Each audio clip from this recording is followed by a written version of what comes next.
Olá, boa noite.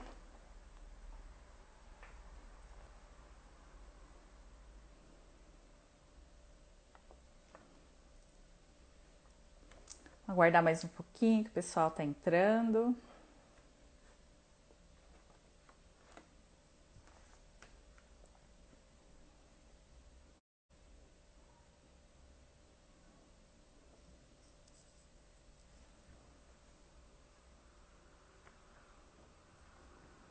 Olá, boa noite. Boa noite, Vi.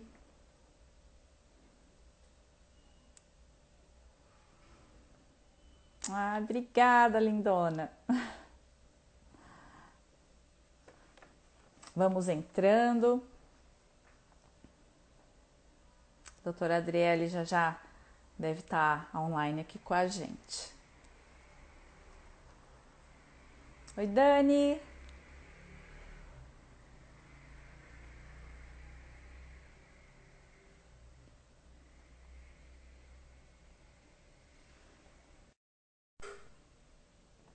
Só um momento. Vamos ver aqui se a doutora já está entrando. A doutora já entrou. Boa noite a todos. Já vou convidar a doutora Adriele para entrar. Está conectando aqui. Pessoal, eu vou pedir uma gentileza para vocês.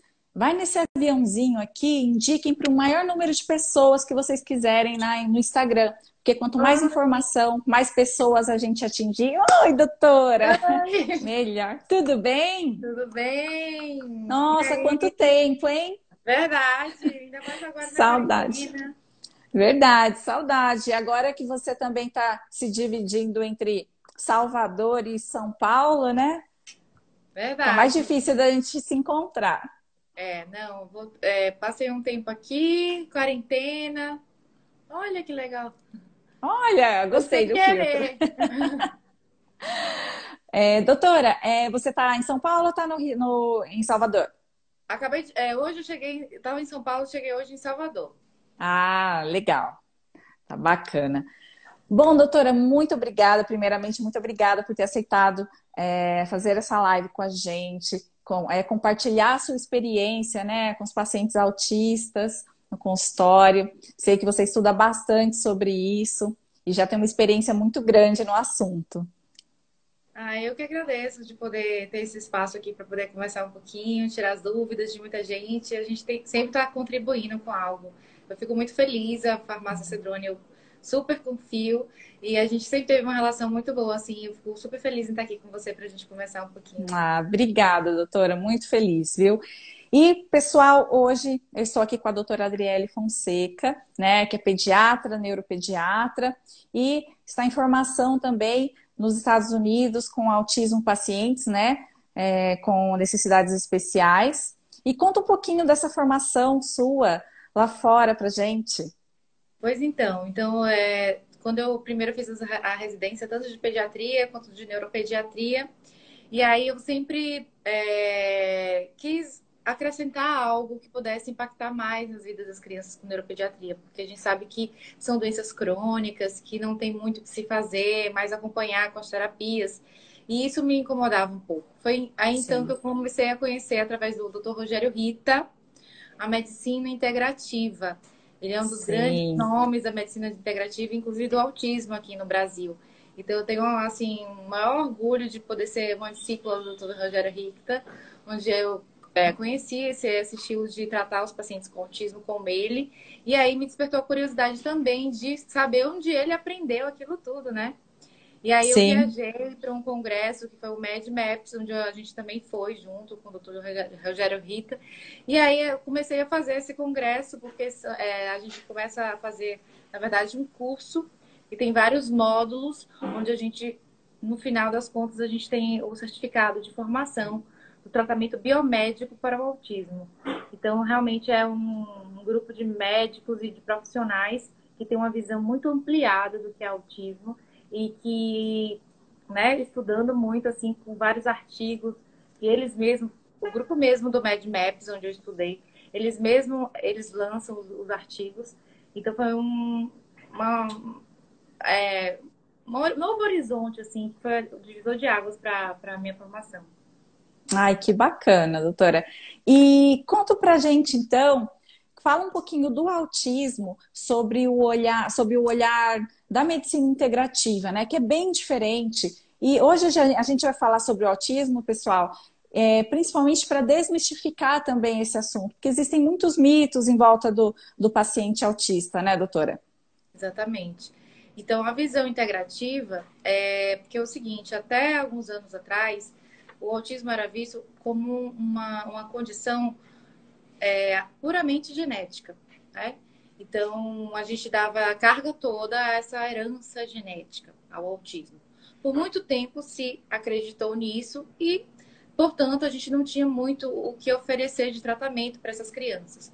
Só que com a avançada ciência, com avançados estudos, foi se verificando que o autismo ele sofre também outros impactos e que a genética ela tem um componente, sim, muito importante nessa herança para o autismo, mas só que se questionaram que por que uma doença genética tem esse crescimento tão exponencial que vem acontecendo no autismo, né?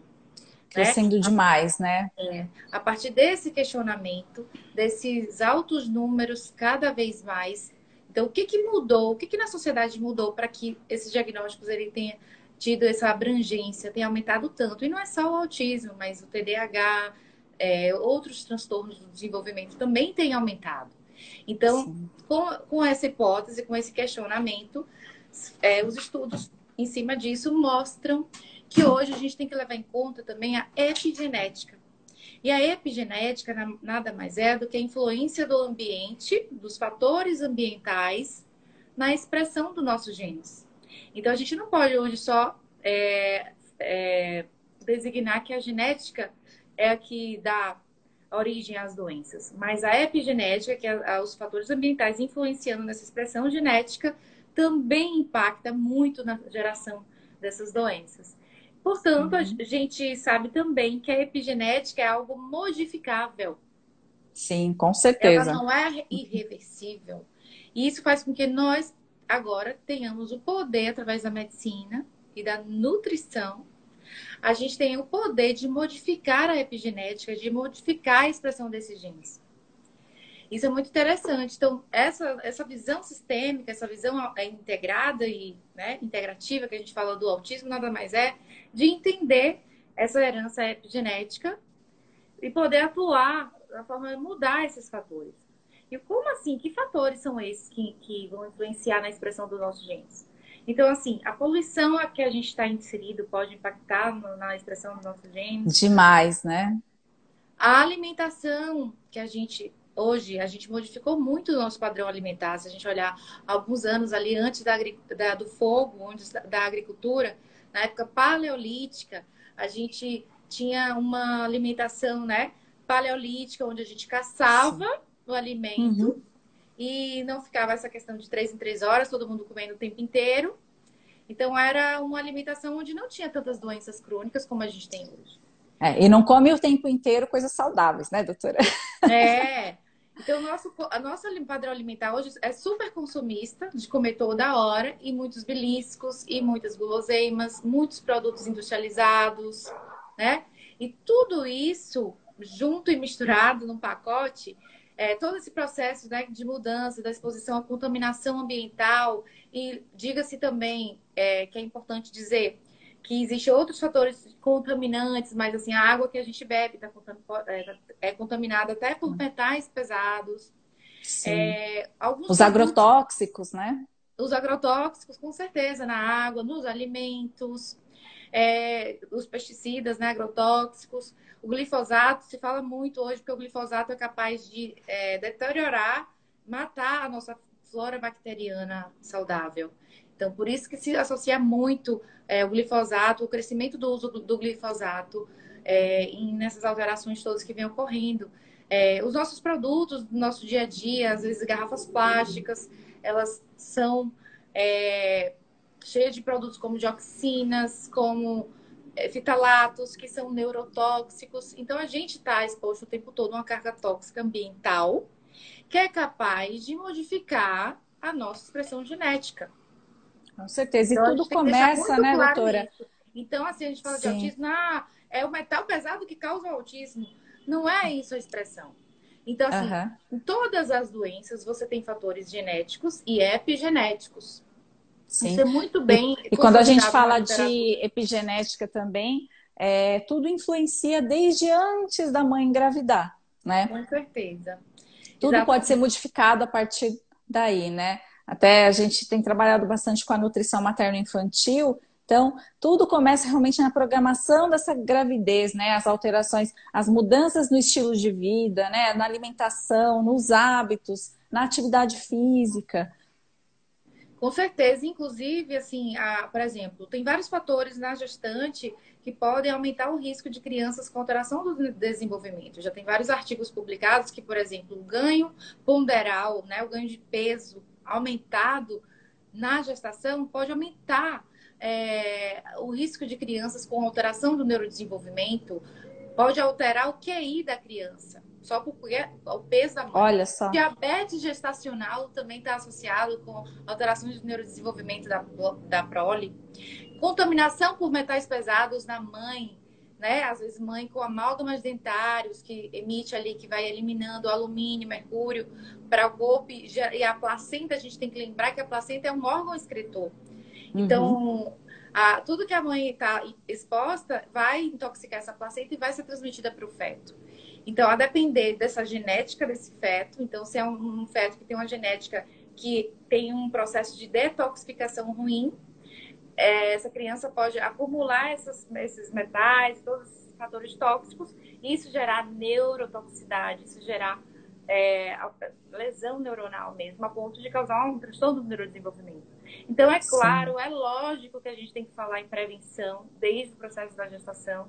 É claro que a gente tem que entender a epigenética, porque a gente tem como, sim, modificar esses fatores, porque esses fatores epigenéticos, eles são herdáveis também.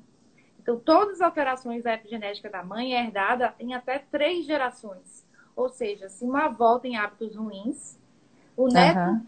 vai sofrer com isso. Então, se uma avó fuma, o neto dela tem Foi, foi prejudicado com isso, né? ligação aqui. Ah, tudo Voltou. bem. Eu te falei, acontece. Já aconteceu várias vezes comigo. E então é isso, a gente precisa. Deixa eu botar para carregar aqui. A gente precisa ter essa noção da epigenética, dessa visão ampliada e entender assim: quais são os fatores que Aham. modificam a minha epigenética?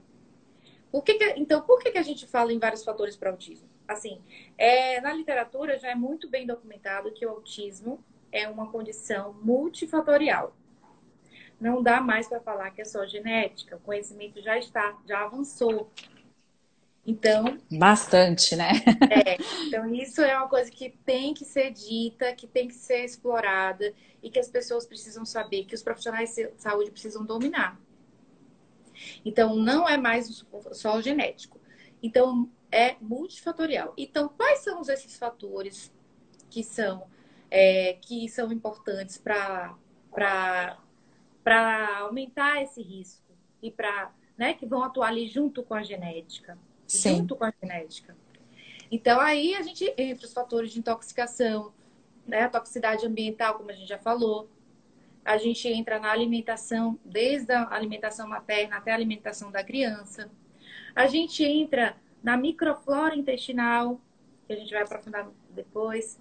Mas a sim, gente entra no transtornos gastrointestinais, a gente entra na exposição a medicamentos tanto na gestação quanto na infância.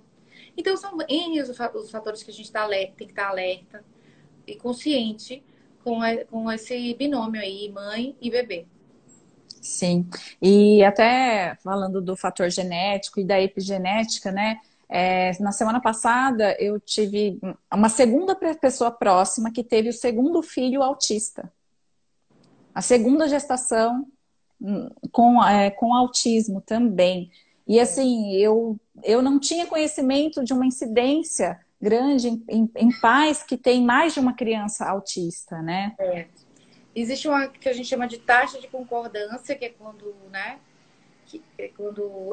Qual é o risco do próximo filho vir com autismo? Existem várias taxas aí divulgadas, mas assim, existe uma taxa mais de 20% da criança nascer com autismo em um casal que já teve um filho.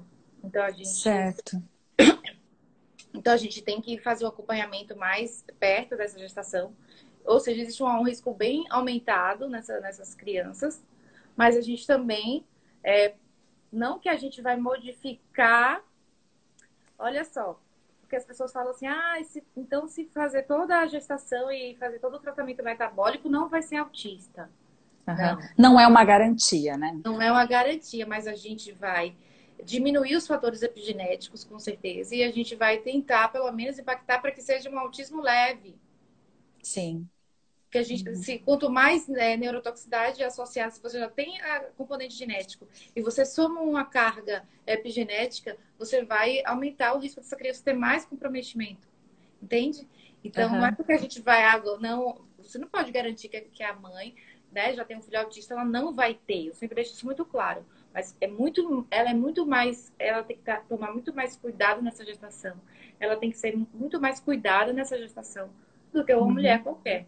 Não, todas têm que tomar, mas você está entendendo que a gente tem que ter um acompanhamento muito maior para tentar equilibrar esses fatores ambientais. Sim, o acompanhamento tem que ser muito mais próximo, né? Muito mais próximo, exatamente. Certo. E, doutora, em qual idade costumam aparecer os sintomas e quais são esses sintomas? Né? Porque muitas vezes a criança tem um diagnóstico equivocado, né? É o TDAH, ou é o autismo, ou muitas vezes não é aquilo, né? Então, em qual idade costuma ser diagnosticado? E geralmente com 18 meses, né? 18 Um ano e meses. 6 meses. Por quê? Porque a gente precisa muito da questão do componente da linguagem, né? Que é um fator marcante do autismo. Qual é o diagnóstico de autismo? Como se dá esse diagnóstico? O diagnóstico do autismo, ele é clínico. As pessoas ficam sempre esperando que o médico peça vários exames para dizer se é autista ou não. O grande público que vem até mim sempre fica na expectativa de algum exame que vai dizer. Na verdade, os exames vão mostrar para a gente alguns fatores associados, se a gente pode melhorar. Mas, assim, o diagnóstico ele é clínico, é a avaliação do profissional e com a história clínica, né, que a mãe conta. Então, assim, são 3 os grandes campos alterados. Um é a linguagem, né, atraso da fala, atraso dessa comunicação social. O outro é em relação aos comportamentos repetitivos, são crianças que tendem a ter padrões específicos assim do comportamento, não gostam de mudança de rotina, tem interesses específicos por determinados temas, tem crianças que, por exemplo, começam a gostar muito de dinossauro, aí quer ter todos os brinquedinhos de dinossauro, outros de carrinho. Eu tenho pacientes que, por exemplo, gostam dos planetas, aí sabem todos os planetas, então eles têm esse hiperfoco em algum tema. E quando é menorzinho, isso não é muito bem estabelecido, mas ele... Peraí, mãe tá fazendo barulho. Acontece, home office é assim. Usa o fone. Eles têm padrão repetitivo, com interesses específicos. Então, são crianças, às vezes, que gostam de enfileirar os brinquedos, enfileirar os carrinhos, brincar de girar, brincar de rodar. Esse padrão bem repetitivo, assim, de alguns comportamentos. E a terceira característica em relação à socialização. Uma dificuldade de socializar. Uma criança que geralmente gosta de ficar sozinha, de ficar isolada. Ou então, quando ela está perto de outras crianças, mesmo elas gostando de estar com outras crianças, elas tendem a estar ali presente, mas brincando com os brinquedinhos dela. E no mundo delas, né? Tem dificuldade de abstração, então às vezes você conversa com ela e ela não acompanha o discurso, então a criança às vezes não entende algumas coisas, se você fizer uma ironia, às vezes ela não entende, tem uma linguagem muito direta. Sim, é muito ao pé da letra, né, que ele entende. Muito ao pé da letra. E assim, são esses 3 campos, mas esses 3 campos, eles variam também em cada paciente e até no próprio paciente. Por exemplo, tem pacientes que é mais grave na questão da fala. Tem outros Aham. pacientes que é mais grave na questão dos comportamentos repetitivos, outros mais na socialização. Então, dentro do mesmo paciente, eu tenho determinadas variabilidades desses campos. Então, tem crianças até que falam bem, que têm uma boa linguagem, inclusive, mas que Uhum. tem muito caráter repetitivo ou tem muita dificuldade na socialização. Isso não quer dizer que não é autismo. Então, isso Uhum. tudo é assim. E aí, o diagnóstico pré-clínico, a gente tem algumas escalas que nos ajudam, alguns, né? A gente preenche algumas escalas junto com os pais para poder ajudar nesse diagnóstico, colhendo essas características. E geralmente a gente faz também uma avaliação com o neuropsicólogo para poder ter uma avaliação melhor. Tem alguns diagnósticos mais peculiares, mais difíceis, que precisam de um acompanhamento maior. Mas, Aham. geralmente, esse diagnóstico ele é feito ali nos 18 meses. O que eu luto hoje é para tentar dar um diagnóstico quanto mais precoce, melhor. Melhor, né? Porque Porque realmente existem muitas crianças que são diagnosticadas tardiamente, né? Quando o caso já se agravou, isso né? existe também esse tabu ainda em cima do autismo, então até os profissionais têm uma dificuldade de assim, lidar com.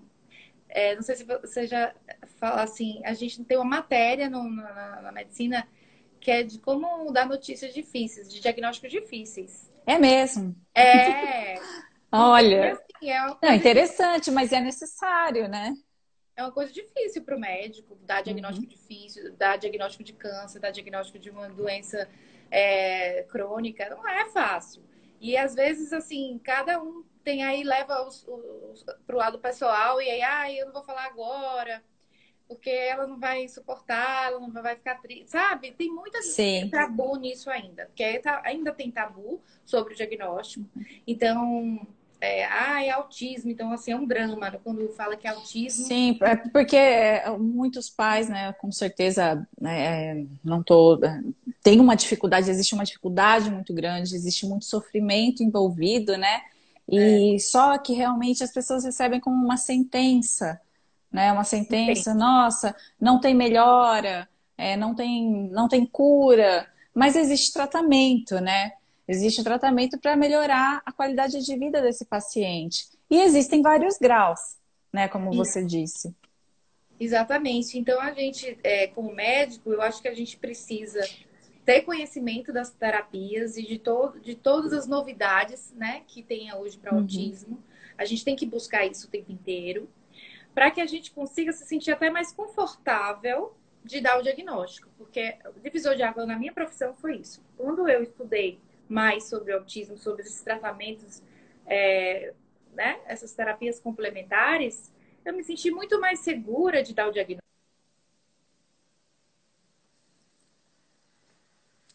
Travou um pouquinho. Eu acho que alguém te ligou, Dri.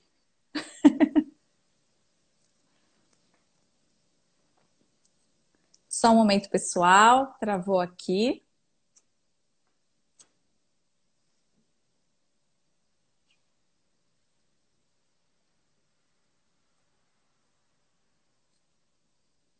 Tá.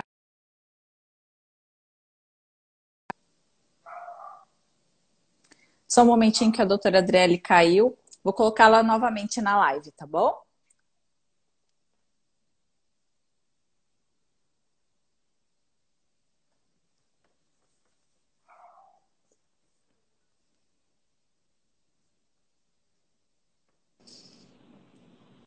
Voltamos. Peraí que eu vou botar meu filtro lindo aqui. Isso. Eu amo o filtro do Instagram. Ajuda, a Então, gente pode acordar, né? Já eu fazer um adoro. Fico com uma vídeo. pele maravilhosa. Exatamente. Bom, aí eu Então, tava Dri, falando do. que foi divisor de águas para mim a questão de eu poder conhecer essas novas terapias, porque eu me sinto mais confortável de dar o diagnóstico, mas eu tô ali para acolher o paciente, eu tô ali para mostrar novos horizontes para ele. Então, assim, eu até entendo quando a gente só tem a terapia, não, vai para as terapias, aí o que que acontece? Vai enrolando os pais, e aí não se fala em autismo, e às vezes vai passando o tempo, assim, tá nas terapias, mas o pai não sabe que é autismo, né? Sim. Mas enfim, eu acho que a gente tem que dar o diagnóstico né? Tem que ter responsabilidade, sim, em dar o diagnóstico. Quanto mais precoce, melhor para o paciente, Com tá? certeza, né? E existem, inclusive, sinais que a gente pode conseguir dar esse risco de autismo, por exemplo, falar sobre risco de autismo. A gente tem como fazer isso em pacientes menores de 1 ano, né? Ah, com uma idade menor, tem como identificar, né, algum sinal? Não Tem, sabia. sim. Tem, e é muito importante isso. Eu acho muito lindo quando chega uma mãe que ela já percebeu, que é a coisa mais difícil, tá?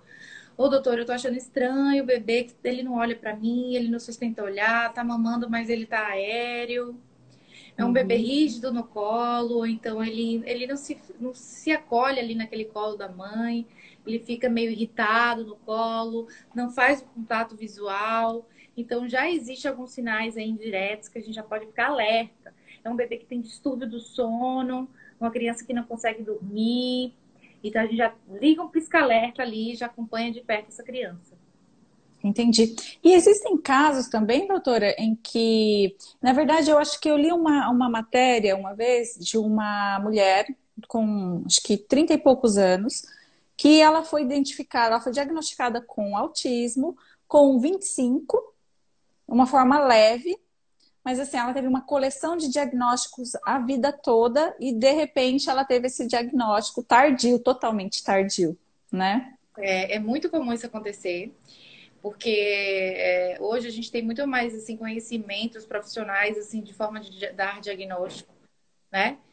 Aham. E é muito comum os autistas de antigamente, eles recebiam vários diagnósticos de transtorno de personalidade, de esquizofrenia e de outros, né, outros diagnósticos, faziam vários tratamentos medicamentosos, receberam vários tratamentos medicamentosos e quando chega na vida adulta se descobre autista. Inclusive eu tenho vários amigos pessoas bem Sério? próximas que eu amo, que na verdade, quando é essas pessoas assim que não se percebe muito, a gente chama de síndrome de Asperger, que são inclusive pessoas super inteligentes, com altas habilidades, com uma capacidade Aham. cognitiva exacerbada, que acabam, que são pessoas encantadoras, inclusive, porque elas sabem tudo, têm uma memória excelente.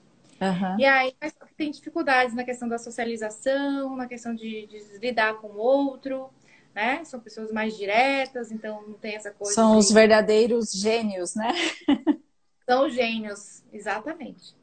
Mas existe também um grau de autismo em que o paciente ele tenha uma facilidade, por exemplo, genial com números, com determinada atividade? Exatamente. Eles têm muita facilidade com números, com cálculos e com eletrônicos. Ah, desculpa, tem alguém aqui querendo participar da live? Tô É que não dá para vendo. ler. Só que Manda um podem abraço para ela. um abraço. Mas podem perguntar o que vocês quiserem, que a gente vai respondendo, tá? Só não dá para colocar a imagem aqui de vocês, tá bom? Vanessa, agora a sua imagem tá falhando. Será que é a Tá internet? falhando? Ai, É, pode ser a internet mesmo. Melhorou? ainda não. Não? Não. Tá, mas continuemos. Mas será que às vezes se colocar no seu do celular fica melhor? Peraí. Não tá no celular? Tá. E a Tô minha no imagem tá celular. boa? Tá um pouquinho fragmentada, mas agora melhorou, ó. Agora melhorou. Tá. Porque às vezes é a minha, não sei. Por isso que eu tô falando. É, às vezes não dá para saber mesmo. Então tá, vamos continuar. Então, existe realmente o autista que é gênio em determinada atividade? Sim, sim, e eles é exatamente isso. O que que acontece? O autista, eles têm algumas habilidades mais específicas e, como eu falei, mais interesses em coisas mais óbvias, no lógico, né, em Uhum. tecnologias. Então, por isso que eles são viciados em eletrônicos. É muito comum a gente ver criança autista viciada em telas. Eles têm Aham. realmente uma facilidade nisso. E assim, a criança com autismo, ela tem alguns hiperfocos. Quer dizer, se for do interesse dela algum tema ou alguma situação, ela vai repetir aquilo sempre. E ela vai se Aham. interessar por aquilo a ponto de, por exemplo, de saber o nome de todos os carros, o nome dos aviões, o Boeing, que é o Olha só. tal. Então, Uhum. assim, ela se aprofunda muito no interesse dela. Então, o que a gente chama de hiperfoco. Então, assim, é a parte assim, mais interessante, assim, eu acho muito interessante isso, porque chegam para mim várias crianças sabendo, dominando tantas coisas que a gente nem imagina, assim. Olha que Tem um interessante. paciente que ele leu tantos livros, aí ele vem discutir comigo os livros de Segunda Guerra Mundial. Ele adora Olha. guerra. Aham. Então ele fala tudo sobre guerras, ele sabe todos os detalhes. Uma criança de 13 anos. E assim, eu fico tendo que estudar para poder conversar com ele, né? Poder Aham. fluir o papo, Sim. senão ele perde interesse por mim. Aham. É, tem que ter ressonância, né? E não deve ser fácil você realmente despertar o interesse de um paciente que vive no mundo dele, né? No autismo a gente tem que ir para o mundo deles um pouco para poder Aham. trazer para o nosso. Sim. Para fazer esse vai e vem, né? Então a gente também tem que alcançar o mundo deles, a gente tem que ir no Aham. hiperfoco deles, a gente tem que ir no que ele interessa. Porque no momento que a gente vai no que ele se interessa um pouquinho por você. E aí você ganha ele para trazer ele para outros conhecimentos, né? Para outras Aham. situações. E qual a diferença entre o autista e o Asperger que você estava falando? O Asperger Aham. é porque o Asperger ele tem essa característica de ter altas habilidades, de ter uma cognição acima da média, são os gêmeos, Aham. e eles geralmente não têm problema com linguagem. O Asperger, ele não tem atraso da fala, por exemplo. Não tem Entendi. comprometimento com linguagem.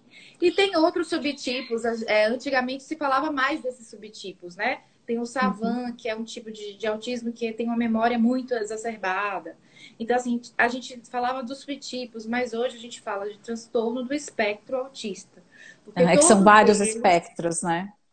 todos eles estão dentro do espectro autista, né? Em vários graus, de várias nuances, mas todos eles são considerados como autismo agora, né? No Aham. novo. A Cris perguntou aqui, doutora, por que que tem autistas que têm um rosto diferenciado, né, e outros não? Como assim diferente? Não entendi. Rosto como? Não sei. A Não sei, expressão da talvez a pessoa ou a expressão, característica? talvez.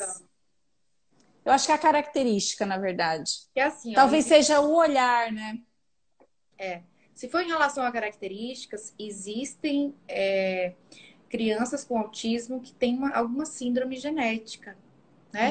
É, Hum, então, é mais raro as síndromes genéticas, mas existem autistas que têm a síndrome genética que aí dá algumas características peculiares. Por exemplo, o síndrome do X frágil são orelhas avantajadas, né? Aquela orelha de abano. Tem alguns aham. dismorfismos faciais, e aí isso dá a diferença, mas eu acho que ela perguntou em relação aos olhos. Aos Os olhos, olhos. eles não. Porque tem uma dificuldade de sustentar e fazer contato visual. Então, Uhum, eles, por causa do processo da socialização deles, eles não conseguem fazer contato visual e aí eles desviam o olhar. Então, é por aham. isso que parece estranho, parece que não tá te vendo ali, mas ele tá sacando tudo que você tá fazendo. Então, ele Sim, eles tem são uma muito mais complexidade. sensíveis do que nós, né?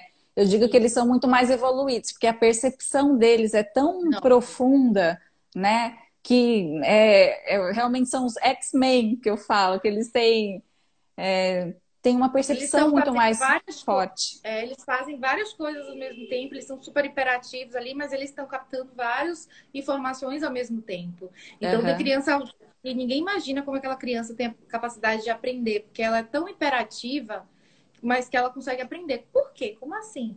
Ela tá ali, ó, Sim. super agitada, mas É ela o tá aprendendo. poder dela, né? Realmente captar todas as informações, né? E aquilo ela absorve de uma maneira que a gente não consegue absorver. Né? E me conta uma coisa, doutora, por que que os distúrbios gastrointestinais são tão comuns nesses pacientes? Bom, o que que acontece? Na criança com autismo, existem fatores que vêm lá da questão, desde o processo da gestação, que a microbiota da criança sofre impacto, né?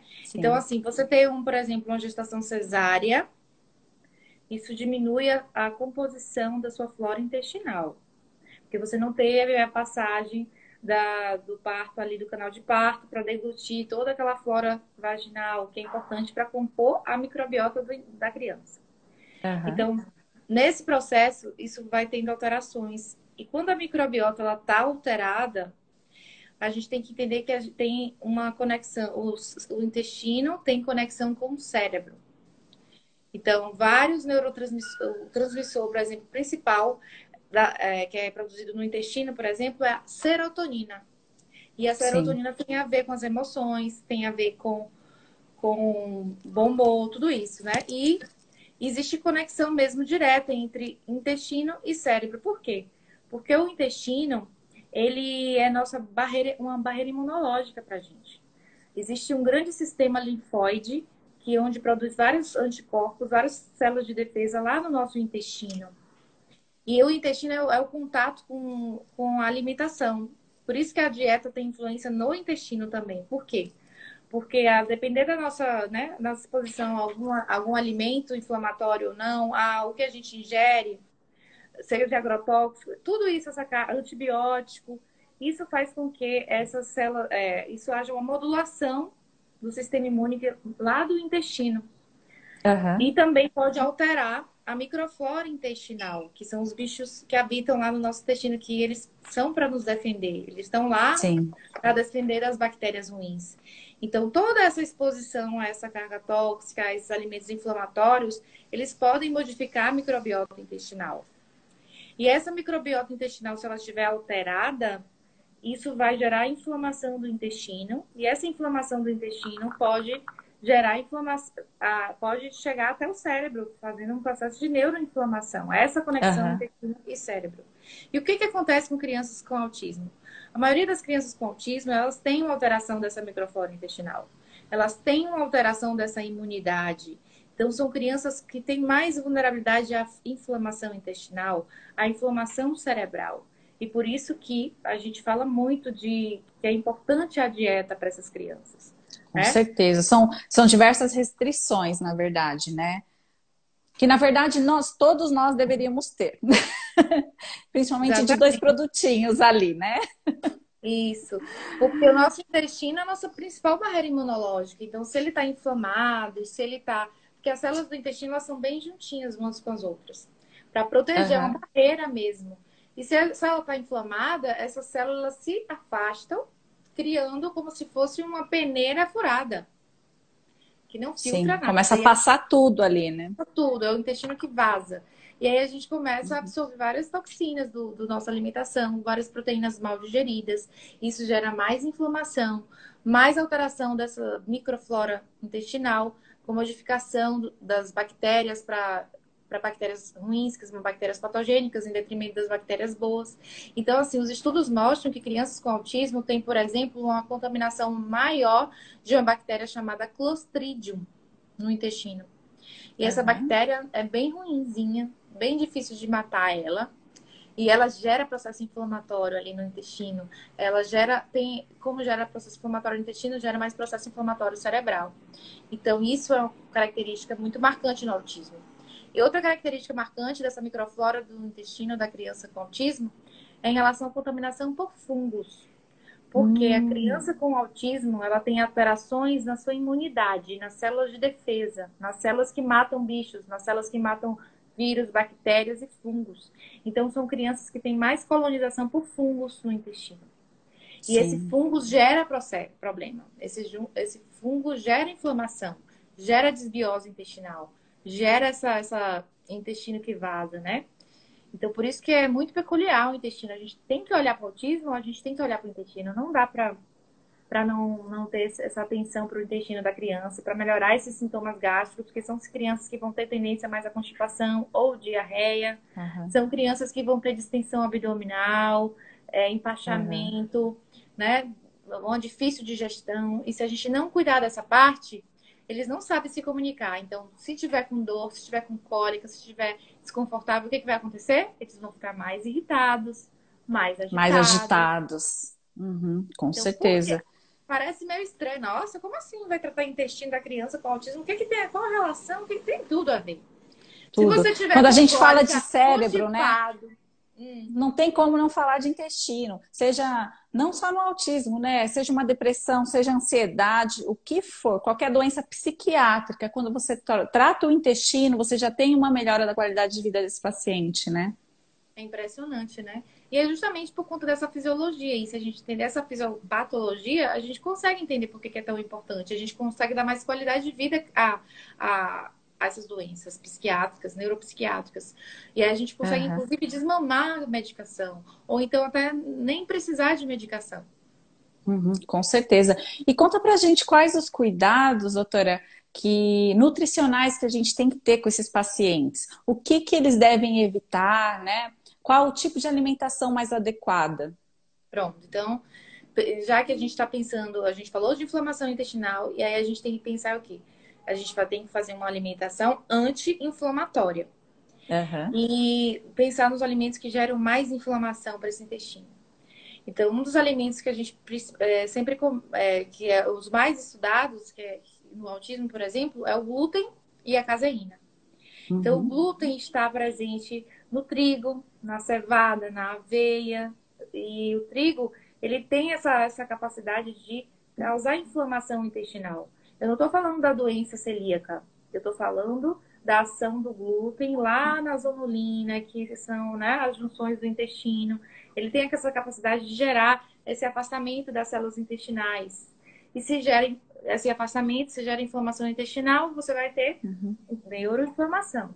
Então, o Sim, glúten já é bem documentado que a dieta sem glúten e sem caseína para criança com autismo melhora a comunicação, a hiperatividade, o contato visual e o sono. Se eu olha conseguir que melhorar bacana. tudo isso na criança, você não vai querer fazer isso com sua criança sem precisar usar remédio?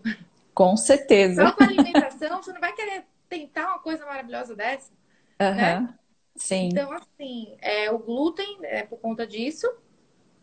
E a caseína, que é a proteína do leite, que as pessoas confundem muito. Ah, leite sem lactose. Não, Aham. não é isso. É tirar o leite mesmo, porque a gente está falando das Aham. proteínas do leite, a caseína, que é uma Sim. proteína inflamatória, que a gente não sabe digerir direito, o nosso corpo não sabe usar ela direito. Ela gera vários outros peptídeos que causam vício, né? Que geram o barato lá, o prazer, as pessoas que, né? O leitinho para dormir, é o leitinho para acordar, Sim. é o leitinho da tarde, é o todinho, é o mingau. Então, isso é Uhum. tudo por conta do vício que a caseína faz, né? E a inflamação que essa caseína faz, a indução à autoimunidade que essa caseína faz, porque a caseína, ela induz a produção de autoanticorpos. Nosso corpo Hum. responde à caseína com formação de anticorpos. E esses anticorpos, eles vão lá nas células cerebrais e destroem vários receptores importantes aí para a neuroplasticidade, como, por exemplo, receptores do ácido fólico, né? Receptores do metilfolato. Então, a caseína induz essa autoimunidade. Aham. Então, esses são os dois mais bem falados, mais bem estudados para o Aham. autismo em específico, né? A caseína e o glúten. Mas a gente tem que lembrar também que a gente tem que evitar para essas crianças os alimentos industrializados, na verdade, para todas as crianças, a gente tem que cuidar o quê? Da saúde do autismo. Do autismo. Aham. Sim, a gente tem que cuidar da saúde dele. Se a gente cuida da saúde dele, o cérebro dele vai funcionar melhor. Então, Com para cuidar da certeza. saúde dele, a gente vai tirar os alimentos industrializados, que é cheio de aditivos químicos, cheio de corantes, cheio de conservantes. A gente vai tirar esses alimentos, então enlatados, embutidos, esses alimentos cheios de glutamato monossódico, de benzoato de sódio. Então a gente vai evitar ao máximo os alimentos industrializados. Inclusive, pessoas que tiram glúten começam a comer muito industrializado sem glúten. Uhum. Também não é legal. Não, não adianta muita coisa, né? Porque aí começa a comer outros alimentos aí cheios de soja, de Outras farinhas, outras exatamente. farinhas e Refinadas. conservantes também, né? Que todo alimento que precisa Sim. conservar, ele vai levar aditivo químico, né? Então a gente Uhum, tem que com tirar os certeza. alimentos industrializados. Tudo bem que no processo de transição, eu até permito. Ó, a Viviane tá aí, uma paciente minha super Ai, que boa. legal. Segue tudo direitinho. Então, a gente tem que lembrar de tirar os aditivos químicos. No momento de transição, é tudo até melhor do que comer glúten, tudo bem, mas assim, Aham. sempre lembrar que a gente precisa tirar os alimentos industrializados em geral. Também eu gosto de falar sempre do milho, porque o milho é algo tido como saudável e assim, a gente tem que ter cuidado com esse milho que a gente consome. O milho é um dos 3 alimentos que mais usam agrotóxico no nosso país, junto com a É soja. mesmo? A soja eu sabia, o milho eu não sabia. milho, soja, cana-de-açúcar. E Nossa. café. Café também. Café? Ai, que triste. Ai, que Não, triste. essa notícia eu não queria ouvir. Ah, nós temos alimentos muito contaminados por agrotóxico. E é Aham, difícil a gente conseguir alimento realmente orgânico de verdade. E o milho ainda ele é transgênico, então mesmo que o solo seja legal, não tem agrotóxicos, o milho lá, a semente que vai fazer vai ser transgênica. E aí o pessoal fala, ah, mas então eu vou comer orgânico e transgênico. Aí eu falo, aham, mas também não come todo dia. Por quê? Porque o milho por si só, os grãos, eles têm um caráter alergênico inflamatório para o intestino. Nosso uhum, intestino não tolera muito bem os grãos. E o milho ainda tem certo. outra coisa. O milho ainda é contaminado por fungos. Meu Deus. A forma de armazenamento, né, nessas grandes produções faz com que alguns cereais sejam contaminados por fungos. E o milho é um dos queridinhos aí dos fungos. Os fungos adoram milho. Então, é comer milho, é comer fungos e tomar agrotóxico. E tá inflamando o intestino. Então, milho, aí a Assim gente... como o morango, né? O morango é agrotóxico puro, fungo e água, Verdade. né? E aí, o milho tá no cuscuz também. O pessoal do Aham, Nordeste adora lembrar do cuscuz, né? Da polenta do Sudeste e da sim. pipoca. Aham, com certeza. E conta pra gente também por que que o autista ele tem uma seletividade maior com os alimentos? Existem duas. É complexo essas questões, mas existem dois fatores Aham, associados aí. Um é em relação ao transtorno de integração sensorial que eles têm, alteração na sensibilidade. Então, são crianças que têm, por exemplo, a audição mais exacerbada, né? Então, tem aversão a barulho. A sensibilidade tátil é diferente da gente. Então, tem coisas que eles não toleram, tem aversão a determinadas texturas. E tem outras que eles gostam muito. Então, aham, então assim, às vezes a forma como você prepara o alimento, isso pode gerar algum asco por parte do autista, né? Por conta dessas alterações sensoriais, de paladar, de sensibilidade tátil, de olfato, de audição. Então, tem tudo isso, as transtornos de alterações sensoriais que pode acontecer no autismo. E uhum, também tem o impacto que a alimentação faz com essas crianças, que são as crianças com autismo, eles têm a dificuldade de processar esses alimentos, como, por exemplo, a caseína, o aham. glúten, a soja e o milho. E esses alimentos, eles geram peptídeos, né, substâncias que geram vício. E Olha aí, só. alimento estimula áreas do cérebro onde, né, Uhum. que é a mesma área ali que a morfina atua. A morfina que Sim, os receptores de opioides, né? exatamente, os receptores opioides que causam sensação de bem-estar, de prazer e vício também. Então, as Sim. crianças acabam tendo seletividade naquilo que elas estão viciadas. Não é porque elas amam aquilo, é porque elas estão Aham, viciadas naquilo. Então, assim, quando a gente tira a caseína e o glúten, a soja, o milho, essas crianças melhoram muito da seletividade alimentar. Elas começam a ter interesse por outros alimentos. aham, A maioria delas responde. Agora tem casos mais que tem realmente transtorno sensorial mais importante, que aí não está muito associado a isso. Tem questões comportamentais também, é uma série de coisas, mas a gente sempre tem que tentar tirar esses alimentos que a gente sabe que viciam. Se a gente sabe que uhum, vicia, e açúcar também vicia, então a gente também tem que lembrar de tirar o açúcar, que eu não falei, mas que é super importante, né, para qualquer criança, aham, inclusive. E aí, o com açúcar certeza. alimenta o fungo da criança no intestino, né? O fungo gosta de açúcar, então aumenta a chance de colonização por fungos nessas crianças, que a gente já viu que também é ruim para a microflora intestinal, para a inflamação intestinal. Aham. E nesse caso, quais os nutrientes importantes para melhorar a qualidade de vida desse paciente na questão da suplementação, né? Porque é importante suplementar.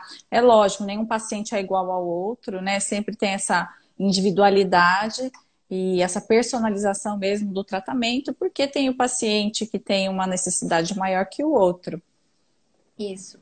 São vários. Realmente, a suplementação é muito importante para crianças com autismo, porque eles têm também alterações genéticas na verdade, assim, o que a gente chama de polimorfismo genético, não é nem mutação, são polimorfismos, são algumas Uhum. variações em alguns ciclos bioquímicos, e Aham. ciclos bioquímicos que são importantes para a detoxificação.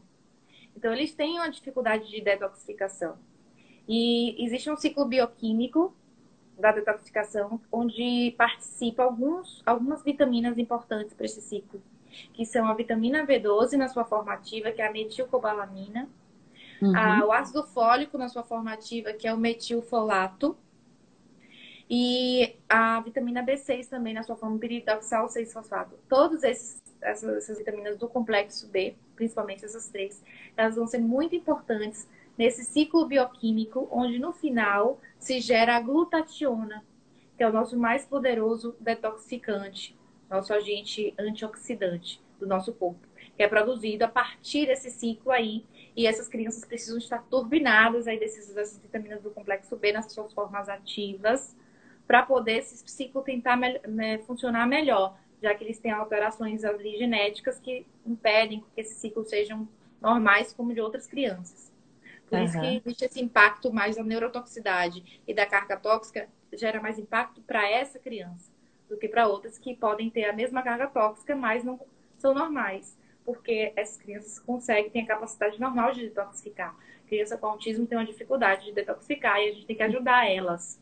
Uma das formas é dando esse complexo B, junto também com alguns minerais importantes que faz parte desse ciclo, como o magnésio, o zinco, que são super importantes.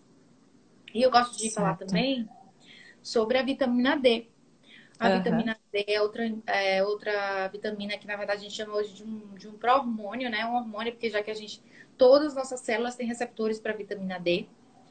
E a vitamina D é muito importante para modular o sistema imune.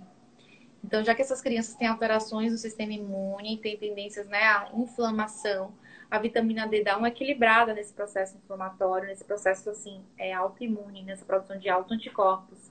E é bom a gente sempre manter os níveis adequados e altos dessa vitamina D. Não, com certeza. E também é importante ressaltar, né? Temos 5 minutos. Passo rápido, né?